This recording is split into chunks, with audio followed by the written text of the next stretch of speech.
तो स्वागत है आप सभी का डे 2 उदयपुर सीरीज़ में, जिसमें हम सबसे पहले गए थे बागोर की हवेली, जो कुछ ऐसी दिखाई दे रही थी।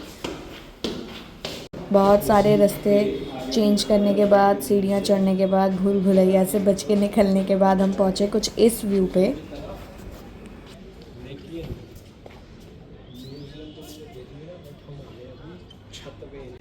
ये म्यूज़ियम ही नहीं मिल रहा है, कहाँ है भाई?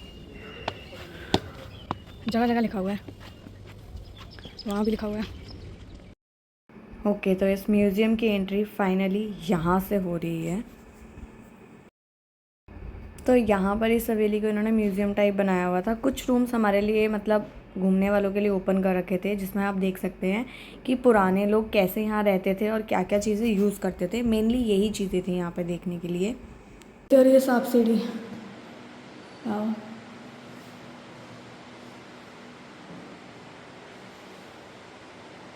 ये यहाँ पर इन्होंने रेप्लिका क्रिएट करी थी कि यहाँ पे बैठ के वो बात करते थे, तो उनका आसन था। और ये कुछ भगवान वगैरह थे उनके, जिनकी वो पूजा करते थे। ये उनका मंदिर था।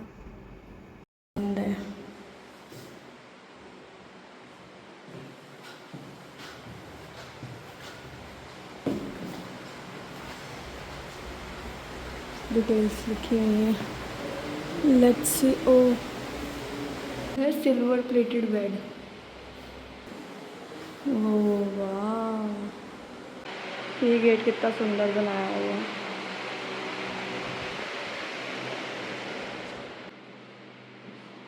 ये कितना सुंदर लग रहा है। पहले ना यहाँ पे रानियों को जैसे कुछ देखना होता था तो उनको बाहर तो जाने नहीं देते थे। तो ऐसे विंडोज़ होती थी कि वो बाहर से अंदर से ही देख सके बाहर क्या हो रहा है क्या नहीं। देखो बंद है ना ये। यहाँ से हमने एंटर किया था, ये वो वाली जगह है। और घूम फिर के हम वहीं आ गए।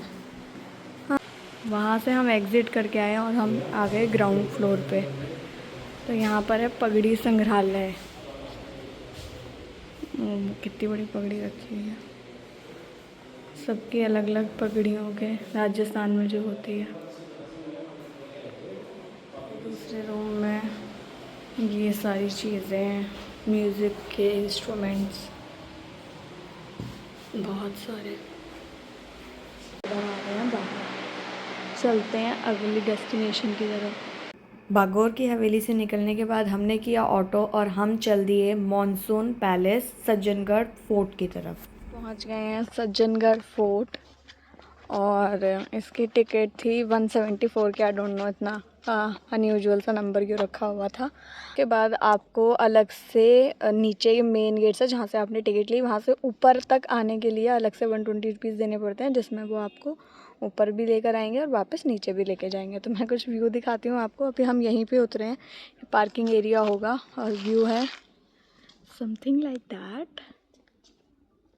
यहाँ से कुछ एंट्री है, तो चलो चलते हैं। The first look which we are getting from here. और ये पहुँच गए हैं हम अपने मॉनसून पैलेस। और अंदर से देखने में ये कुछ ऐसा है।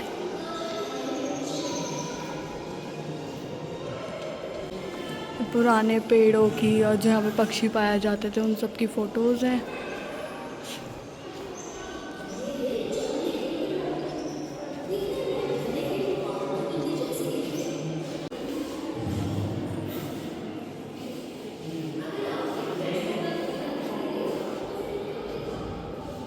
वाओ,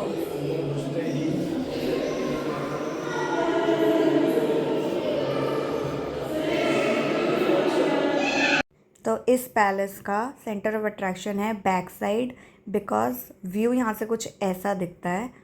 और यहाँ पे ये जवानी है दीवानी का सनसेट वाला सीन भी रिकॉर्ड हुआ था, तो हम भी उसी के लिए आए थे। तो अब हम वेट करेंगे सनसेट होने का।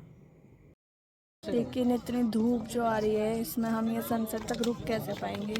वैसे तो 6 बजे सनसेट हो जाना है और काफ़ी कम ही टाइम बचा है, बट धूप तेज लग रही है। सज्जनगढ़ फोर्ट से दिख रही है वो लेक, वो वाली जो लेक है वो दिख रही है लेक पे चला। और ये है फतेह सागर लेक, और इसके बीच में भी एक छोटी सी लेक है। शायद ही फ़ोन में दिख रही होगी। तो अभी मेरे को यहाँ पे एक पुलिस गार्ड थे, उनसे मैंने पूछा तो उन्होंने कहा लेक भी चलो ओवरफ्लो होती है तो वो बीच में चले जाता है पानी, जो छोटी सी लेक है, और जब वहाँ पे भी पानी ज़्यादा हो जाता है तो यहाँ पे आ जाता है पानी। डूबने के बाद व्यू कुछ ऐसा है और अब हम जा रहे हैं घर।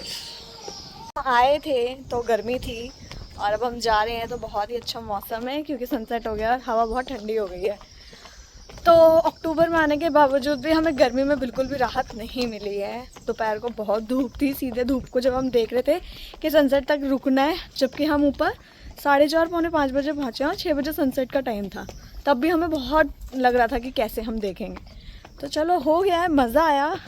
ये मुझे सिटी पैलेस से ज़्यादा अच्छा लगा। वहाँ पर वो अंदर से देखना था बट बाहर कुछ भी नहीं था, वहाँ से व्यू था बट एज सच इतना अच्छा मुझे वहाँ पे नहीं लगा। यहाँ की वाइब, यहाँ का view superb, don't miss this. तो निकलते हैं आप सज्जनगढ़ फोर्ट से और चलते हैं डिनर के लिए।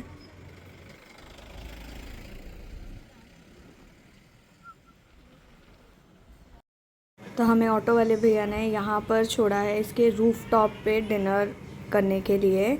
तो बाहर से देखने में तो बहुत अच्छा है, अंदर चल के देखते हैं कैसा है कैसा नहीं है। हाथ धोने के लिए मैं इन सीढ़ियों से नीचे आई हूँ, ऊपर हम लोग खा रहे हैं और नीचे का कुछ ये भी मतलब अच्छा है, काफ़ी अच्छा बनाया हुआ। वाइब तो यहाँ की सच में अच्छी है, इट वॉज़ वेरी नाइस। मैं आपको नीचे से भी दिखाऊँगी बट अभी फटाफट कुछ खा ले। खाना आ गया है, नॉर्मल दाल तड़का, टमाटर प्याज वाला रायता, भिंडी और रोटी, और हम खाते हैं। और आपसे मिलते हैं अगले ब्लॉग में, बाय।